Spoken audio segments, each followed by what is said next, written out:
But the leadership that I think we require for the changes we're going to face in the coming years aren't necessarily the same ones as we've seen in the past. They won't come from the same places. It won't necessarily be or exclusively be, for example, political leadership. It won't exclusively, leadership from, say, church groups or unions or other places where in the past times of change we've looked for leadership. I think there's actually a new kind of leader that plays an important role in adapting to the changes we're going to face around us, and I want to talk about that kind of leader, that new kind of leader, and their role in Canada. And I'm referring really to this small but growing army of entrepreneurs who are working in a whole bunch of diverse sectors like renewable energy, smart grid development, efficient mobility, demand management. And what they have in common is the idea that business can actually be a means of solving what are seemingly intractable environmental problems. I think there's many things that makes this group worthy of the mantle of leadership, but the principal one is that while so many people in our society are sitting around talking about what needs to be done, or maybe doing nothing and hoping someone else is going to deal with it, this group is actually already taking action. Better yet, they're doing so in a peaceful, creative, productive, generally nonpartisan way, quietly, without undue fanfare, but totally laser focused on producing results, both economic results and environmental results. And this kind of less talk, more action approach is giving new hope, I think, and pointing a way forward for our country. And our country in a time when I believe we're not reaching our full potential.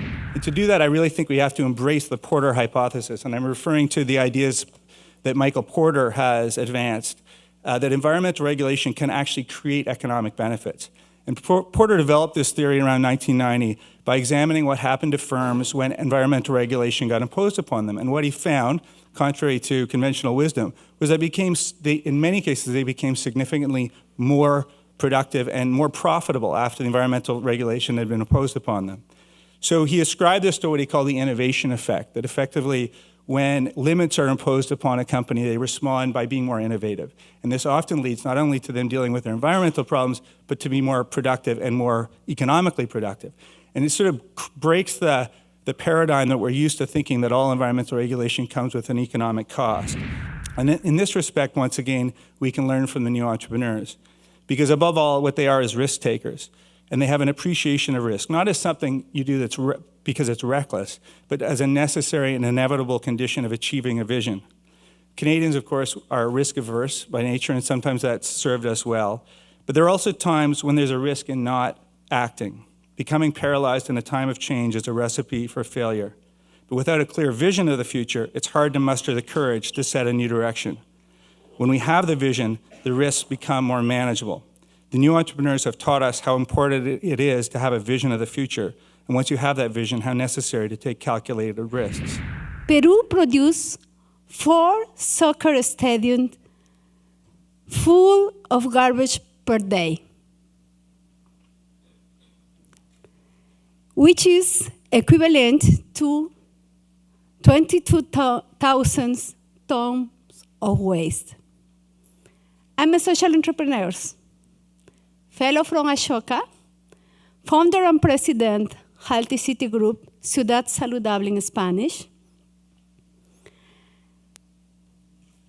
an organization that established waste management system with social and economic inclusion of waste pickers that are more dependable and less expensive than tools provided by municipal governments.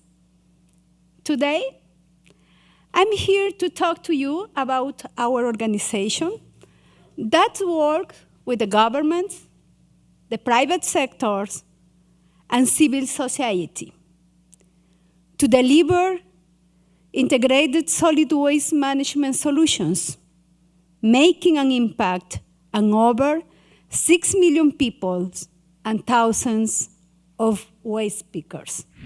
I suppose that I'd like to speak to you about today was the finalization of the Guayhanas National Park and the Guayhanas Marine Conservation Area.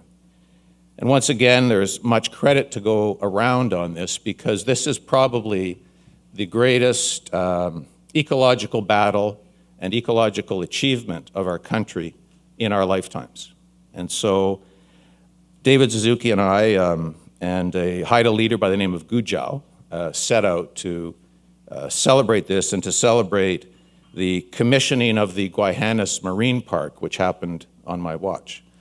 And essentially what we have done as a country in Guayhanas, which many of you might know as the Queen Charlotte Islands, is we've taken the southern part of that archipelago, some 138 islands, and it is the only place in the world where this has happened. We have protected from the very tops of the mountains to the very bottom of the Pacific shelf.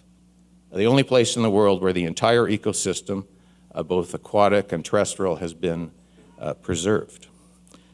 And it is a story of leadership. It's a story of civic engagement. It is a story that, to be sure, involved the rich and the famous and cultural icons, and all of those people came like moths to a light bulb from time to time. But fundamentally, it is the story about everyday people standing up with a good idea and fighting for something that they believe in.